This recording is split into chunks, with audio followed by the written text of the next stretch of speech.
instante dar início à nossa reunião da noite.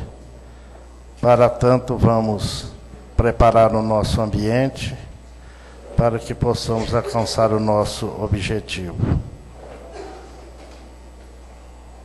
Pode apagar, Toninho. Então vamos fazer a nossa meditação, pedindo a proteção de Jesus que nos auxilie, e vamos auxiliados pela mensagem da noite.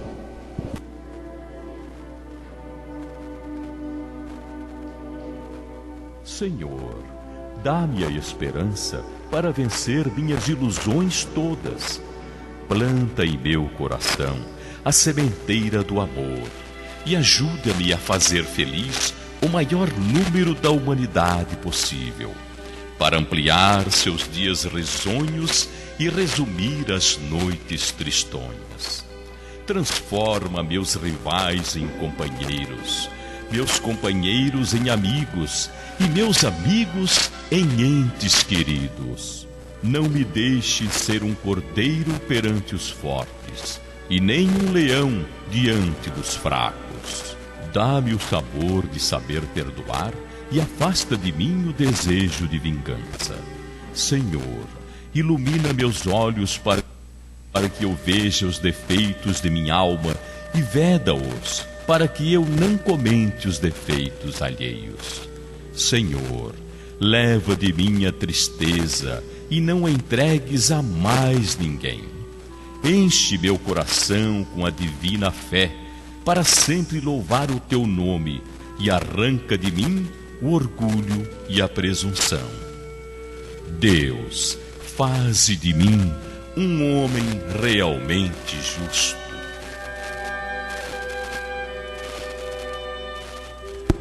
E assim, meus irmãos, com essa preparação, nós vamos dar início à nossa reunião da noite. Vamos ficar bem atentos, prestando atenção na leitura e depois nos comentários do nosso companheiro, para que possamos observar as lições do Evangelho. Nós vamos pedir a Karina para fazer a leitura para nós.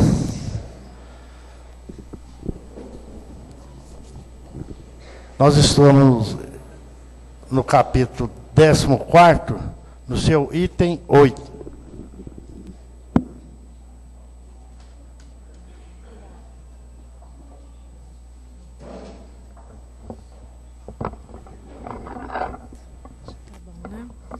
Tá.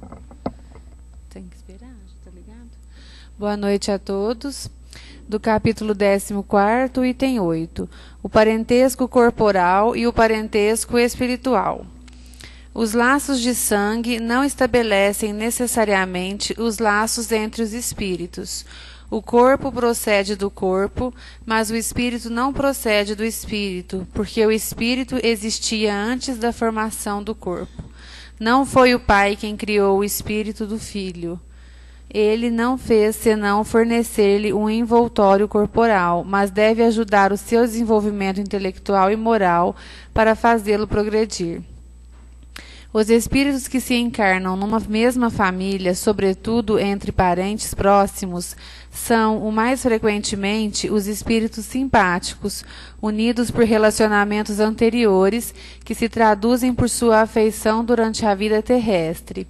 Mas pode ocorrer também que esses espíritos sejam completamente estranhos uns aos outros, divididos por antipatias igualmente anteriores, que se traduzem da mesma forma por seu antagonismo na Terra, para lhe servir de prova. Os verdadeiros laços de família não são, pois, os da consanguinidade, mas os da simpatia e da comunhão de pensamentos que unem os espíritos antes, durante e após sua encarnação. De onde se segue que dois seres nascidos de pais diferentes podem ser mais irmãos pelo espírito do que se o fossem pelo sangue, podem se atrair, se procurar, dar-se bem juntos, enquanto que dois irmãos consanguíneos podem se repelir, como se vê todos os dias. Problema moral que só o Espiritismo podia resolver pela pluralidade das existências. Capítulo 4, número 13. Há, pois, duas espécies de famílias: as famílias pelos laços espirituais e as famílias pelos laços corporais. As primeiras, duráveis, se fortalecem pela depuração e se perpetuam no mundo dos espíritos, através de diversas migrações da alma. As segundas, frágeis como a matéria, se extinguem com o tempo e frequentemente se dissolvem moralmente, desde a vida atual. Foi isso que Jesus quis fazer compreenderem, dizendo aos seus discípulos: eis minha mãe e meus irmãos, quer dizer, minha família pelos laços do Espírito, porque quem quer que faça a vontade do meu Pai que estás no céu, é meu irmão, minha irmã e minha mãe. A hostilidade de seus irmãos está claramente expressa na narração de São Marcos, uma vez que, disse ele, se propunham se apoderar dele, sob o pretexto de que havia perdido o espírito. A notícia da sua chegada, conhecendo-lhes os sentimentos a seu respeito, era natural que dissesse, falando dos seus discípulos, do ponto de vista espiritual: eis meus verdadeiros irmãos. Sua mãe se encontrava com eles e generalizava o ensinamento, o que não implica de nenhum modo que tenha pretendido que sua mãe, segundo o corpo, não lhe era nada como espírito, e que não tivesse por ela senão indiferença. Sua conduta em outras circunstâncias provou suficientemente o contrário.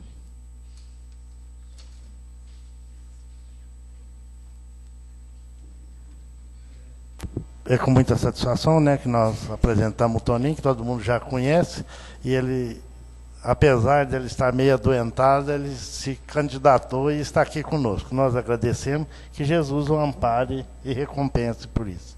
Fica à vontade, Toninho. Obrigado.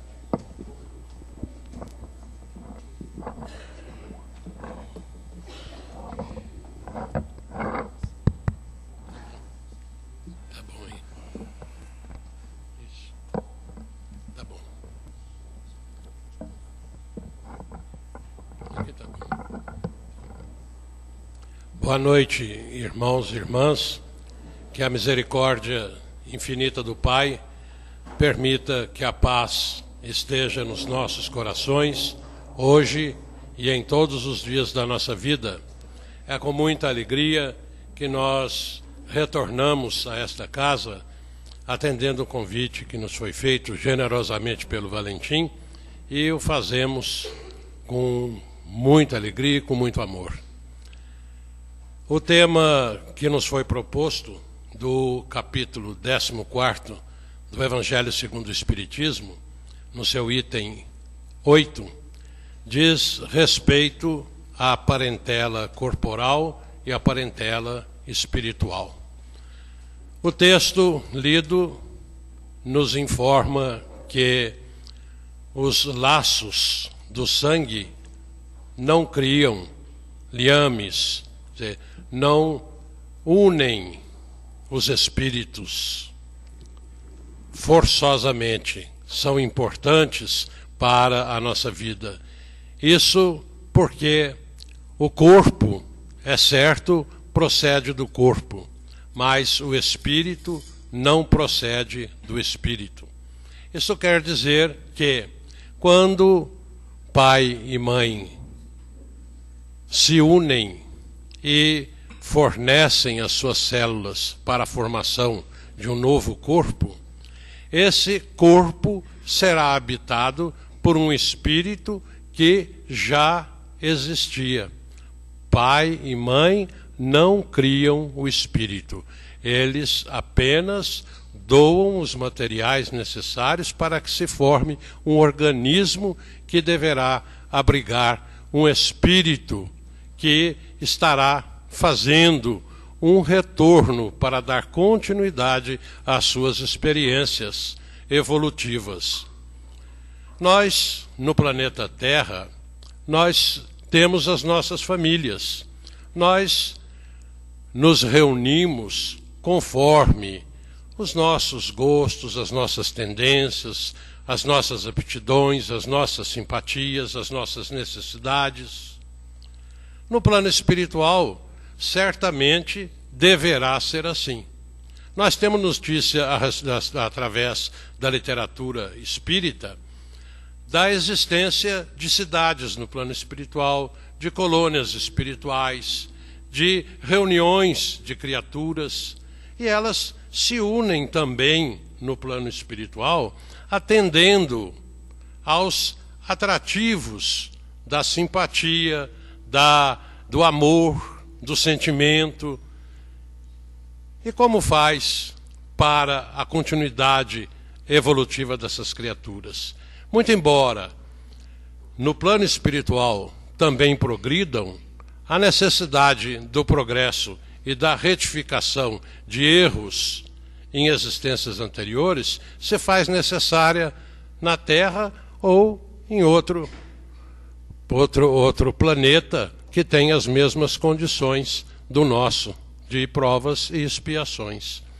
Então, essas criaturas retornam e, normalmente, elas vêm nos mesmos grupos que ofertam as condições que elas têm de simpatia, de sentimento, de atração, no sentido de que possam juntos exercitar as experiências na Terra, promovendo a elevação moral, o aprimoramento do espírito. Muitas vezes, na mesma casa, encarnam espíritos que são mais rebeldes, que não atendem a essas condições, mas estão juntos, porque a misericórdia do Pai permite que espíritos de diferentes condições encarnem numa mesma família, a fim de juntos evoluírem, de juntos, um auxiliando o outro, possam promover a sua elevação espiritual. Mas acontece que muitas vezes nós vemos, fora do círculo familiar, criaturas, filhos de pais diferentes, conforme diz o texto, que têm mais a simpatia, que se unem mais, que vivem mais como irmãos, do que aqueles que são gerados pelos mesmos pais. Isso significa que são duas as famílias, a família pelos laços corpóreos e a família pelos laços do espírito. E essas, as famílias com o parentesco espiritual, são aquelas que continuam. Elas existem antes, estão juntas durante a encarnação, e esse amor, essa união, ela permanece após a experiência da encarnação. E foi esse ensinamento que Jesus quis nos deixar quando, na narração de Marcos, no Evangelho, Jesus havia retornado à sua casa, estava ali com os seus discípulos, mas a casa estava muito cheia. Se nós formos nos reportar ao texto anterior, lá no Evangelho de Marcos, ele conta que Jesus havia realizado fenômenos extraordinários, havia realizado aquilo que chamam verdadeiros milagres. Ele havia realizado curas, havia atendido muita gente, havia serenado muitos espíritos, havia cuidado dos aleijados, daqueles que estavam com enfermidades espirituais. E esse fato se espalhou para a região. Ele foi para Cafarnaum, onde ele estava morando, e aquela multidão que ficou sabendo daquilo que ele havia realizado estava ali, também esperando ser atendido, também esperando que Jesus ali realizasse qualquer prodígio, na intensidade do seu amor por todas aquelas criaturas que estavam sofrendo, e iam em busca de um socorro, de um lenitivo para as suas dificuldades, para os seus sofrimentos. Ocorre que a multidão era muito grande e a sua família encontrou dificuldade. Marcos diz que eles estavam com dificuldade, inclusive, para se alimentarem. Então, eles não conseguiram entrar. Então, mandaram avisar a Jesus que eles estavam ali na porta. Alguém foi lá, avisou Jesus, e Jesus nos dá uma lição maravilhosa quando ele, olhando para aquelas criaturas, diz: quem é a minha mãe? Quem são meus irmãos? Quem são as minhas irmãs? Todo aquele que faz a vontade do meu Pai que está nos céus é a minha mãe, são os meus irmãos e as minhas irmãs. Ora, se nós observarmos a intensidade do ensinamento, como Jesus aproveitou aquela oportunidade, porque ele conhecia de antemão qual era a intenção dos seus irmãos, dos seus parentes. A intenção dos seus parentes, diz o texto evangélico, que era prender Jesus. Lá diz que eles queriam prender Jesus porque achavam que aquilo tudo que ele havia realizado de benefício para as criaturas havia feito com que ele perdesse o espírito. No texto diz, ele havia perdido o espírito, havia ficado sem juízo, havia enlouquecido. E Jesus sabia de antemão qual era a intenção dos seus irmãos, razão pela qual ele nos dá essa lição. Todo aquele que faz a vontade do meu Pai que está nos céus é o meu irmão, a minha irmã, é a minha mãe. Será que Jesus estaria desprezando a sua mãe naquele instante? Não. Nós, de forma alguma, pensamos nisso. Porque ele, em todas as oportunidades, ele deu muitas demonstrações do amor que ele tinha por Maria. Era um amor intenso, tanto que nós chegamos à conclusão que Maria fazia parte da parentela espiritual de Jesus, assim como os apóstolos, todos eles pela afinidade, por tudo aquilo que Jesus não precisou de muito esforço. Ele já sabia quais que ele haveria de convocar para o seu apostolado. Ele foi buscando um por um.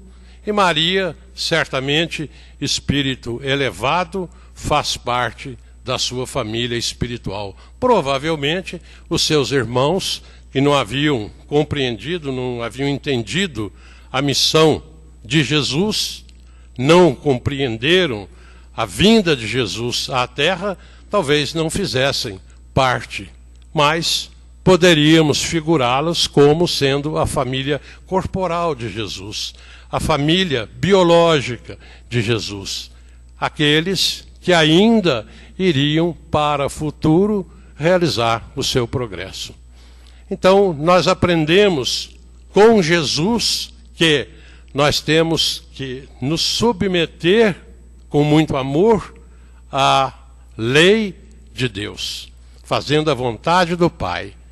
Em outra oportunidade, Jesus já nos havia dito que Deus é Espírito e é em Espírito que Ele quer ser adorado. E Ele dizia, o meu alimento é fazer a vontade do Pai que está nos céus. Então é cumprir a lei, e a lei maior diz que nós devemos amarmos uns aos outros como Jesus nos amou. Isso deve ser constante na nossa vida. E como nós haveremos de realizar o nosso progresso? É através da família. Seja ela pelos laços corporais ou pelos laços espirituais, nós estamos sempre no local e entre as pessoas que a providência divina nos concede para que nós realizemos o nosso progresso.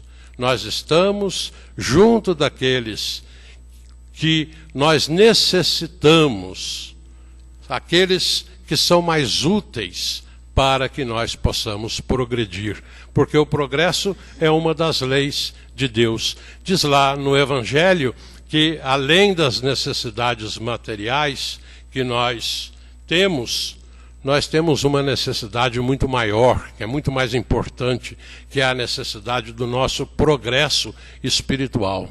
Assim é que a família é uma entidade de ordem divina, para que os homens aprendam a amar-se como irmãos. Isso é a vontade de Deus, está lá no Livro dos Espíritos. A importância da família para que os homens aprendam a amar-se como irmãos. Quer dizer, se nós erramos juntos, se nós tivemos descumprimento da lei de Deus juntos, é claro que nós, em família, nós aprenderemos a desfazer todo o nosso erro e aprenderemos ao exercício do amor, que é a finalidade maior da nossa existência, é realizar a nossa evolução espiritual. E de que forma nós poderemos realizar a nossa evolução? É cumprindo tudo aquilo que Jesus nos deixou como ensinamento. Na página que nós estamos estudando do Evangelho, no capítulo Honrai vosso pai e a vossa mãe, nós aprendemos que o amor filial é um dever que nós temos para com os nossos pais. Sempre a piedade filial nós devemos exercitar dentro da nossa casa, com os nossos pais, principalmente com os pais mais idosos, que necessitam mais. Esse, além de ser o exercício da caridade dentro do lar, é um dever que nós temos, porque todos nós, a idade vai passando, um dia também haveremos de necessitar de cuidados especiais. No Evangelho, nós aprendemos que na família nós encontramos as condições adequadas para a realização daquilo que é necessário para a nossa vida. Mas para isso, nós precisamos entender e estudar Jesus, a vida de Jesus, os porquês de Jesus ter vindo à Terra, atendendo à orientação de Deus para que ensinasse a sua lei aos homens e aprendendo as lições que Jesus nos deixou e, sobretudo, colocando essas lições em prática na nossa vida, no nosso dia a dia. Como haveremos de fazer esse estudo? Diz-nos o texto evangélico que houve um casamento em Judá da Galileia. Naquela oportunidade, Maria chegou a Jesus e lhe disse que o vinho havia terminado e que a família estava passando por um embaraço muito grande. Jesus solicitou a alguns serviçais que ali estavam que enchessem umas talhas de água e transubstancializou essa água em vinho. Para a surpresa do chefe do cerimonial da festa de casamento, o vinho servido então era muito melhor em qualidade do que o vinho que estava sendo servido. E era costume, naquela época, servir o vinho melhor antes, e quando os convidados estivessem já embriagados, se servia um vinho de baixa qualidade. Mas naquele momento estava sendo servido um vinho de excepcional qualidade. E esse é considerado, a gente diz assim, entre aspas, né, o primeiro milagre de Jesus. Por que Jesus transubstancializou aquela água em vinho? Porque ele dá uma atenção muito grande ao casamento.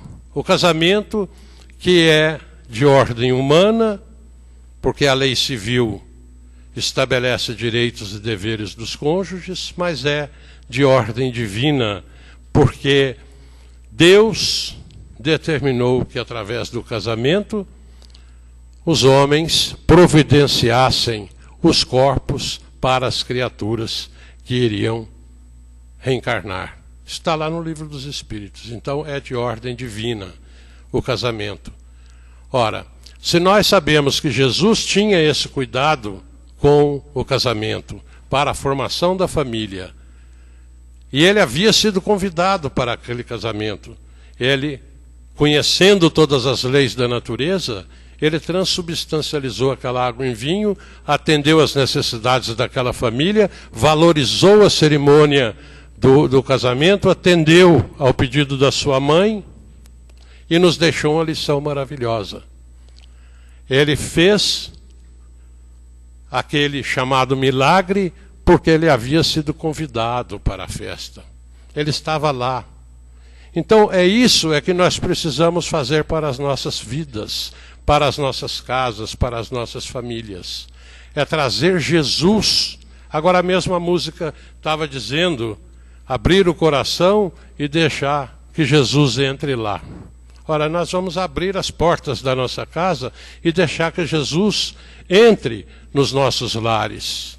Porque com a chegada de Jesus, nós vamos notar uma diferença enorme no comportamento da família, na proteção que nós haveremos de receber, nas defesas que se formam na nossa casa.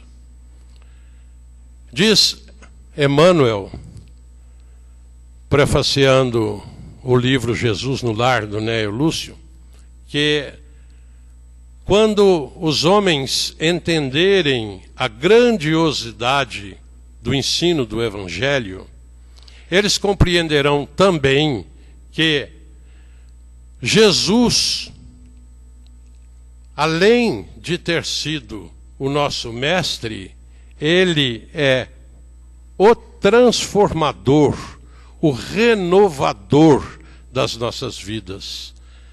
Através das lições que nós recebemos do Mestre, nós modificamos o nosso comportamento, a nossa maneira de ser, a nossa maneira de falar, as palavras que nós utilizamos, o nosso comportamento, a nossa maneira de pensar. Quando as criaturas trazem Jesus para dentro de casa, o lar se transforma num templo vivo de Deus na terra. São palavras do Emmanuel. E Néio Lúcio nos diz que estava Jesus em casa de Pedro e, conversando, ele pergunta: Pedro, o que faz o pescador com o produto da sua pescaria? Ora, mestre, nós escolhemos os melhores peixes para levá-los ao mercado. E o que faz o oleiro para atender o seu trabalho? Escolhe o barro bom, molda-o com as suas mãos, dá-lhe a forma que ele deseja. E o marceneiro, o que faz, Pedro? O marceneiro escolhe as melhores peças de madeira, faz com que, através do ferramental próprio, a madeira seja talhada, utiliza o formão, o enxó, o serrote, o martelo e faz o trabalho também que deseja. Pois bem, Pedro, assim também é no lar. O lar é a primeira escola e o primeiro templo das almas. Se o comerciante, o oleiro escolhem o melhor para a realização do seu trabalho, como nós podemos esperar, Pedro, uma sociedade, uma comunidade feliz, em paz, se não houver um lar aperfeiçoado?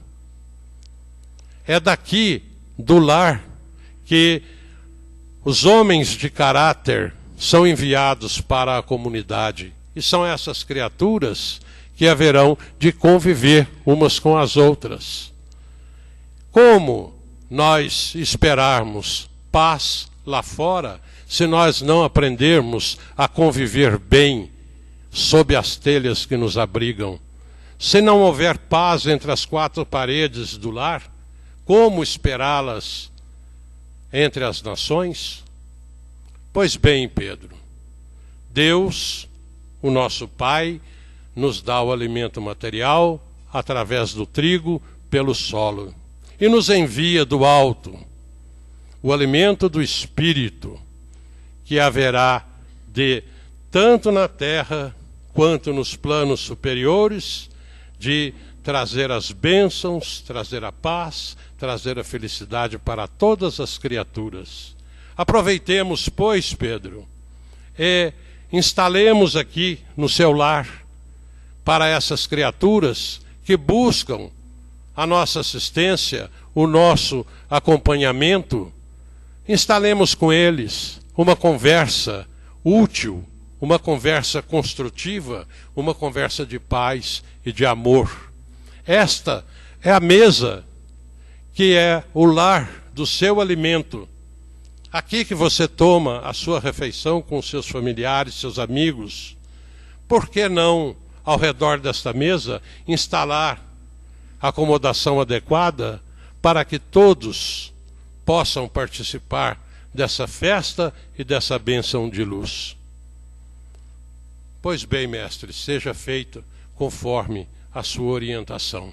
E estava instalada a primeira reunião de Evangelho no Lar, feita em casa de Pedro, com a presença de Jesus.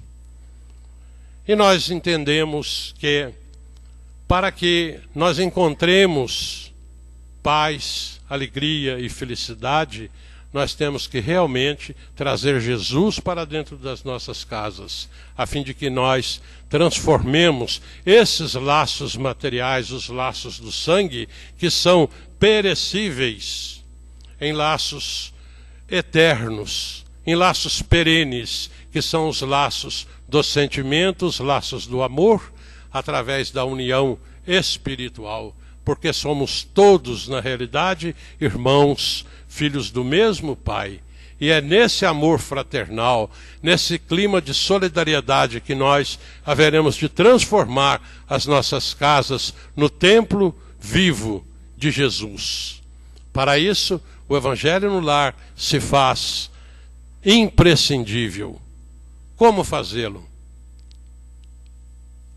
Um dia da semana, basta um dia da semana, nós nos reunirmos em casa. Pegarmos o Evangelho, de preferência o Evangelho segundo o Espiritismo, uma leitura rápida, um comentário. Ah, mas nem todos podem, como é que vai fazer? Façam aqueles que puderem. Se fizer uma pessoa só, o lar já estará defendido.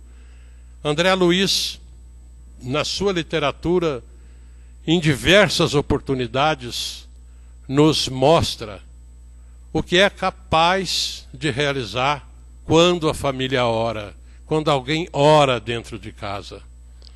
André Luiz nos relata casos de que famílias orando fazem com que um quarteirão inteiro esteja defendido contra o assédio dos espíritos inferiores. Ele nos relata que estavam em uma casa quando uma senhora com seus filhos fazia o Evangelho no Lar, orava, estava se aproximando uma tempestade, espíritos inferiores estavam tentando entrar na casa, mas não conseguiam, porque a prece da família formava uma defesa magnética em torno do lar. E eles, no plano espiritual, observando aquele evento na casa daquela senhora, estavam se beneficiando, porque a prece higienizava inclusive a alimentação do plano espiritual. Olha que maravilha! Nós não conhecemos ainda todos os efeitos da prece, os benefícios que a prece traz. Agora vamos imaginar para nós, na nossa casa, o equilíbrio, porque nós vivemos envolvidos em fluidos. Nós estamos aqui perto de umas 80, 100 pessoas, cada uma pensando de um jeito, cada um emitindo um pensamento. Esses pensamentos são vibrações E nós estamos envolvidos em fluidos. Isso se entrelaça. Então, quando nós oramos, nós estamos emitindo forças positivas, benéficas. É o amor que está saindo de dentro de nós quando nós estamos em prece no lar. E é isso que nós precisamos entender, que nós vamos mudando o clima, nós vamos mudando a maneira do nosso comportamento e vamos realizando essas defesas, e nós vamos, ao mesmo tempo que nós realizamos o Evangelho no lar, através da prece, do estudo, nós estamos nos fortalecendo para que nós realmente sejamos discípulos de Jesus, praticando os ensinamentos que Ele nos trouxe, os ensinamentos que Ele nos deixou, para que nós encontremos a felicidade que nós tanto almejamos. E nós, para sermos felizes, nós temos necessidade também que as criaturas que estão vivendo conosco participem dessa felicidade. E o Evangelho nos dá condição para isso. Porque quando nós estamos imbuídos dos ensinamentos de Jesus e dispostos a colocar em prática, muitas coisas que se passam no lar, nós deixamos de lado, nós não nos envolvemos com aqueles momentos de nervo, aqueles momentos de desequilíbrio, porque nós sabemos que o ensinamento de Jesus é para que nós exercitemos sempre, a começar pelo perdão, pela tolerância, pela benevolência. São os sentidos da caridade. E para nós evoluirmos, fora da caridade não há salvação. Livro dos Espíritos. Qual é o verdadeiro sentido da palavra caridade, segundo a entendia Jesus? E os Espíritos respondem: benevolência para com todos, tolerância para com as imperfeições alheias e perdão das ofensas. É nós exercitarmos isso com as pessoas que compõem o nosso núcleo familiar. É nós realmente entendermos que aquelas criaturas que estão conosco são as criaturas às quais nós devemos muito e aquelas que vão nos auxiliar a alavancar o nosso progresso espiritual. O Emmanuel, no livro Luz no Lar, no capítulo 1, que ele chama Culto Cristão no Lar, ele diz exatamente isto. Quando o ensinamento do Mestre vibre entre as quatro paredes de um templo doméstico, os pequeninos sacrifícios tecem a felicidade comum. Isso quer dizer que quando nós deixamos Jesus entrar na nossa casa, nós aprendemos o ensinamento do Evangelho e nós colocamos em prática, nós somos capazes de realizar pequenos sacrifícios. E esses pequenos sacrifícios que cada um vai realizando são suficientes para manter o equilíbrio, manter a felicidade, manter a paz doméstica, fazendo com que todos os espíritos que estejam juntos numa mesma família possam aproveitar bem a oportunidade reencarnatória e possam retornar ao plano espiritual com êxito, com uma encarnação vitoriosa. A observação impensada é ouvida sem revolta. Com o Evangelho, nós aprendemos que se alguém em casa nos disser uma palavra que não nos agrada, nós não vamos nos incomodar com isso. Nós vamos deixar isso passar.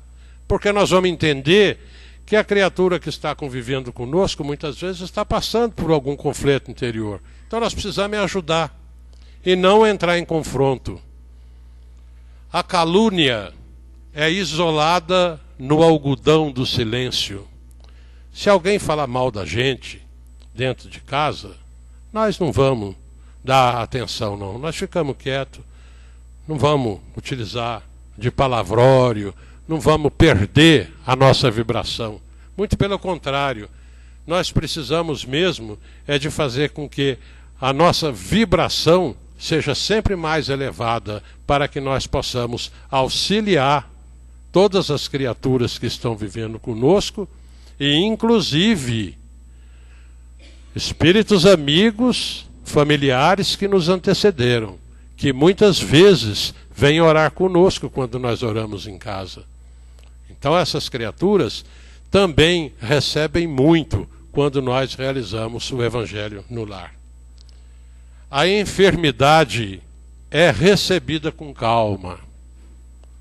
Quer dizer, quem entende a realidade da vida, quem entende o ensinamento de Jesus, sabe que tudo que ocorre na nossa vida é necessário para a nossa evolução. Então, se há enfermidade que está nos aborrecendo, não vamos nos desesperar. Vamos receber com calma, sabendo que amanhã é um outro dia, que nós nunca estamos desamparados e a nenhum de nós é dado fardo superior à nossa capacidade de suportar. O erro alheio encontra compaixão. Se alguém estiver errando, vamos usar da piedade, vamos ter compaixão da criatura. A maldade não encontra brechas para insinuar-se. Quando nós estamos com o nosso lar defendido nas lições de Jesus, a maldade não entra. Nós estamos com todas as defesas realizadas. Aí a importância de nós trazermos Jesus para as nossas vidas. E diz Emmanuel, e aí, dentro desse paraíso que alguns já estão edificando, olha só, Emmanuel chamando um lar que ora de paraíso. E aí, dentro desse paraíso que alguns já estão edificando, a benefício deles e dos outros, o estímulo é um cântico de solidariedade incessante. A bondade é uma fonte inexaurível de paz e entendimento. A gentileza é a inspiração de todas as horas. O sorriso é a sombra de cada um e a palavra permanece revestida de luz, vinculada ao amor que o amigo celeste nos legou. As lições nós as recebemos constantemente através dos evangelhos. Jesus é o nosso roteiro. Jesus é a luz do nosso caminho. Que a misericórdia de Deus permita ao nosso Mestre que continue nos dando forças para que nós realizemos tudo aquilo que é o objetivo da nossa vida. Que nós encontremos paz, alegria, felicidade e possamos distribuir tudo isso com os nossos familiares, os nossos amigos, nossos companheiros de jornada, porque assim fazendo nós estaremos plantando para que um dia nós estejamos entre aqueles felizes que têm a sua paz nas famílias espirituais, nas famílias que se entendem, nas famílias harmônicas, nas famílias que vivem com muito amor. Coloquemos, pois, a nossa vida nas mãos de Jesus, confiando no nosso Mestre, porque somente Ele sabe o que é melhor para cada um de nós. Que Jesus nos abençoe. Nós agradecemos ao Toninho, que Jesus o ampare e lhe dê os fluidos necessários para reconstruir a sua, conforme as suas necessidades. Nós que ele leve o abraço aos companheiros lá do Centro Espírita Casa da Prece, que Jesus o ampare sempre. Muito obrigado. Então nós vamos passar a segunda parte da nossa reunião, que compreende os passes. Eu gostaria que os nossos companheiros se dirigissem rapidamente para a Câmara de Passe.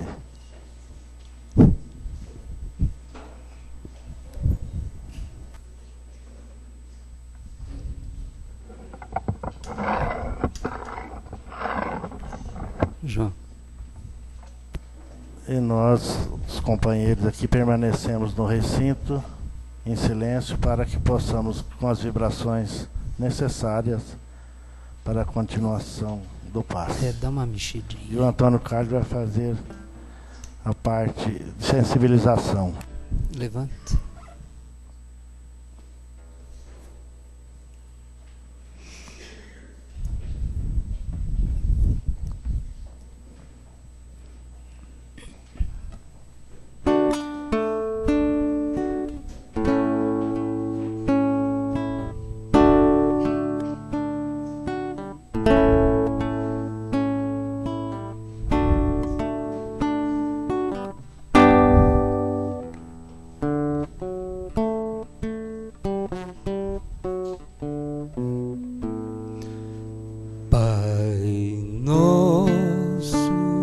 Estás no céu,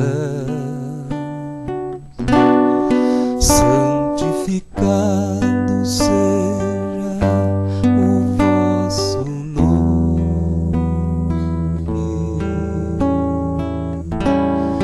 Venha a nós o vosso reino, seja feita a vossa vontade,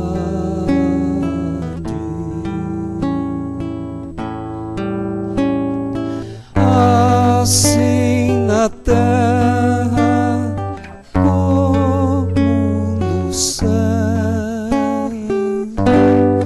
O pão nosso de cada dia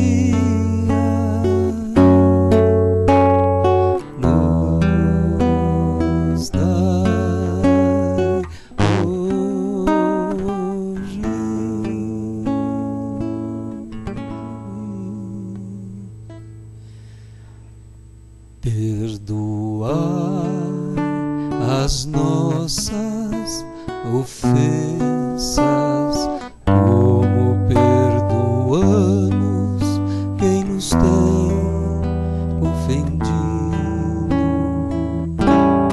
Não nos deixeis cair em tentações,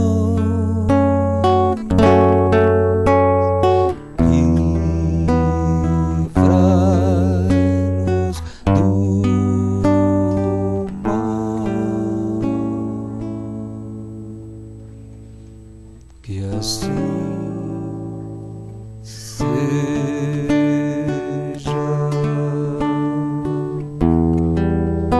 que assim seja,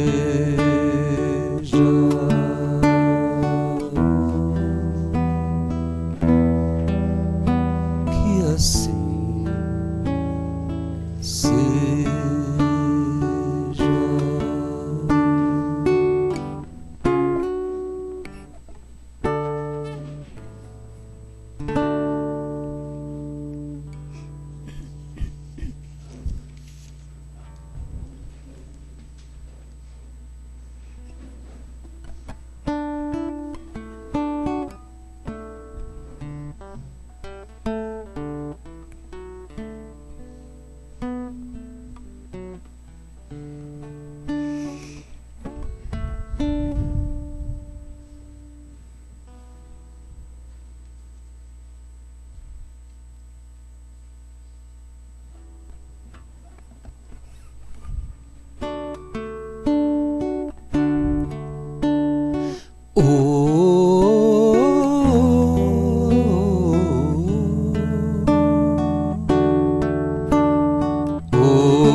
Lábios de luz, mãos de amor, servo de Deus, escravo do Senhor.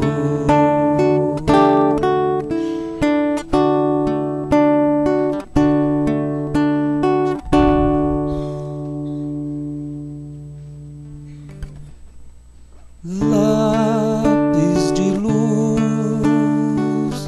mãos de amor, servo de Deus, escravo do Senhor. Vida de bênçãos, amigo de Deus, alma singela, tão terna e bela, em torno da cruz, fiel a Jesus, excelso mestre do bem, emissário da luz, mensageiro do além, do além.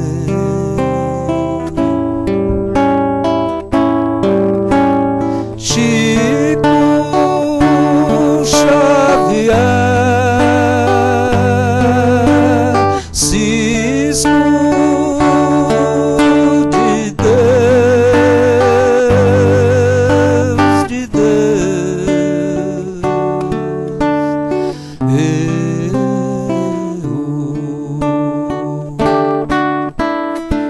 Lápis de luz, mãos do Senhor, escravo de Deus, servo do amor.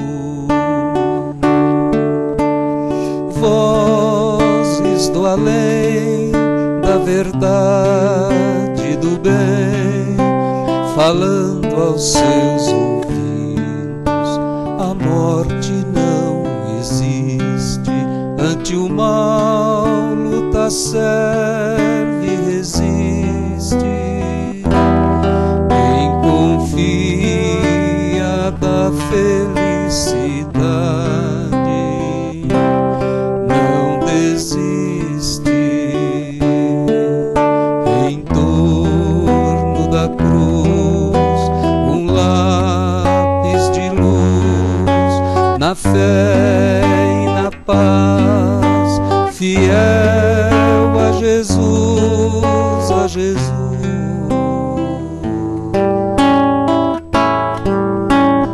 Chico Xavier, cisco de Deus, de Deus.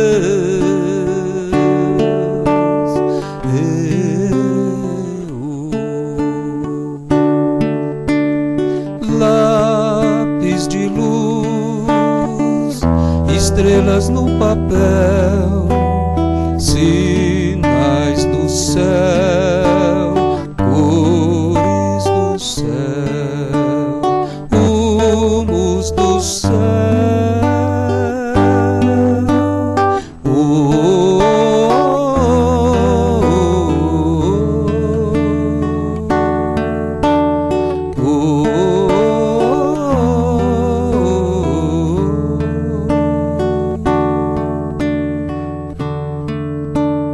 Chico Xavier,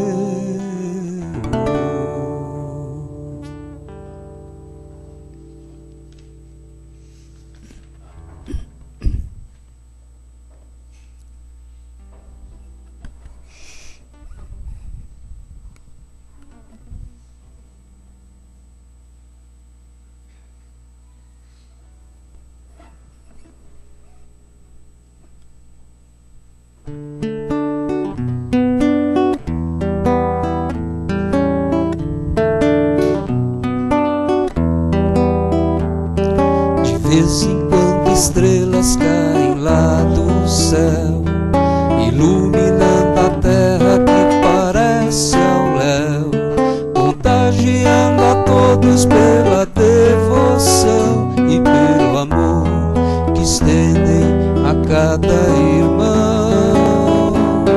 Pode cair bem longe lá no Ceará, mas deixa um lindo rastro por onde passar. Se abraça uma causa como esta fez, é pra servir, tentar nos unir de vez. Bezerra, quero falar de uma estrela, em muitos pontos lá do rio brilhou, irradiando muito amor, passando um lindo quadro surgir, porque a mão esquerda nunca viu o que a outra distribuiu. Terminada a jornada, volta lá pro céu, não pode ver escrita nem por um pincel. Em vez de acender a maior amplidão, prefere aqui servir grande multidão. Pode atender aqui ou mesmo acolá, mas deixa uma mensagem por onde passar, que é um convite a todos para a lucidez, que a cada um deve se ajudar também. Bezerra, quero falar de uma estrela, em muitos pontos lá do rio brilhou, aliviando muita dor. Criança, guarda este exemplo de herança, qualquer doutor daria o seu anel para transformá-lo em farnel. Bezerra, quero falar de uma estrela, em muitos pontos lá do rio brilhou, aliviando muita dor. Criança, guarda este exemplo de herança, qualquer doutor daria o seu anel para transformá-lo em farnel. Bezerra,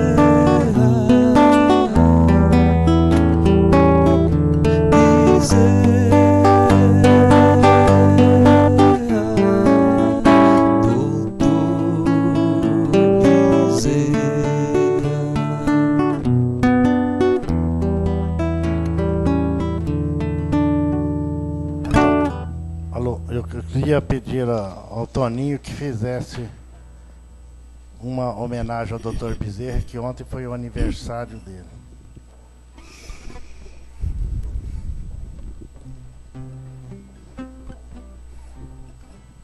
Nós temos uma gratidão muito grande por duas criaturas que nesta semana comemorariam seu aniversário de nascimento na Terra. No dia 28, Santo Agostinho, que se transformou num dos grandes arautos da doutrina espírita, participando da codificação no Evangelho com algumas mensagens. Inclusive, no capítulo 14 que nós lemos hoje, a próxima página, a Ingratidão dos Filhos e os Laços de Família, é uma página maravilhosa, escrita em psicografia por Santo Agostinho. A Santo Agostinho, a nossa gratidão pela participação na codificação e por tudo o ensinamento que ele tem nos dado. Ao doutor Bezerra de Menezes, que é também um expoente da doutrina espírita no Brasil. Essa criatura que, saindo lá de sua terra natal, lá no Ceará, chegou ao Rio de Janeiro, tornou-se médico, político e encontrou a doutrina espírita através de uma leitura realizada num bonde no Rio. Em uma vez só ele leu o Livro dos Espíritos e entusiasmou-se com os postulados doutrinários, tornando-se um espírita convicto, fazendo a sua profissão de fé de forma magistral. Foi político, considerado o médico dos pobres, mas o que nos deixa sempre com o coração enternecido é o exemplo que ele nos dá de uma passagem de sua vida que consta da sua biografia e é muito divulgada nos meios espíritas, de que estava ele saindo certa feita da Federação Espírita Brasileira no Rio de Janeiro e uma pessoa acercou-se dele pedindo um donativo, explicando que estava necessitado, desempregado, era um pai de família, mas que não tinha outra condição senão pedir, que ele estava à procura de emprego e não conseguia, e a esposa e os filhinhos estavam passando até fome em casa. O Dr. Bezerra olhou a sua bolsa, olhou os seus bolsos e não encontrou um níquel para ofertar àquela criatura. Mas ele lhe disse: olha, eu não tenho dinheiro, eu não tenho nada, mas eu vou lhe dar aquilo que eu possuo. E deu um abraço fraternal, um abraço de amor naquela criatura. Passados 2 dias, o Dr. Bezerra está saindo novamente da Federação Espírita Brasileira, quando aquela mesma criatura se acerca dele e diz: Dr. Bezerra, eu vim aqui para lhe agradecer. O abraço que o senhor me deu transformou a minha vida. A partir daquele instante, eu me senti mais confiante. Eu recebi uma força nova interior e com muita fé, renovado na minha necessidade de realização. Eu cheguei em casa, transmiti aquele abraço na minha mulher, nos meus filhos, passamos uma noite melhor, todos reconfortados, todos mais alegres. Parecia que algo de novo havia entrado na minha casa e transformado a família. E por incrível que pareça, levantei-me cedo no dia seguinte, saí à procura de emprego. E eu estava tão maravilhado com o abraço que o senhor me deu, que talvez com a alegria que eu estava despertando nas criaturas, o primeiro lugar que eu bati, eu já estou empregado. Dr. Bezerra, muito obrigado pelo abraço que o senhor me deu. E ao Dr. Bezerra, muito obrigado pelos exemplos e pela vida que ele nos legou, deixando nos anais da doutrina espírita no Brasil como uma figura exemplar. Que Deus continue iluminando o Dr. Bezerra, que ainda está aí junto de todos nós, realizando ainda a sua tarefa, porque consta também que ele não teria mais necessidade de estar conosco, que pelo que ele realizou, ele já deveria estar nos planos espirituais superiores, mas ele pediu, e Maria atendeu o seu pedido, e ele continua aí, trazendo muita paz, muita esperança. Que Deus abençoe o Dr. Bezerra e muito obrigado por tudo. Nós agradecemos o Toninho pela sua lembrança muito feliz de deixar essa homenagem, a verdadeira homenagem significativa para todos os nossos corações, que nos encheu muito de emoção. Que nós possamos espelhar sempre nos seus exemplos e na sua dedicação que foi ao movimento espírita brasileiro, que foi o líder do trabalho de unificação do Espiritismo no Brasil. Então, nossa gratidão, nosso freito de gratidão a esse companheiro. E assim, chegando ao final de nossa reunião, só nos resta agradecer por mais essa oportunidade de aqui estarmos. E ao sairmos daqui, levarmos esse abraço fraterno a todos aqueles que nos dirigimos. Que assim seja. Nós encerramos a nossa reunião.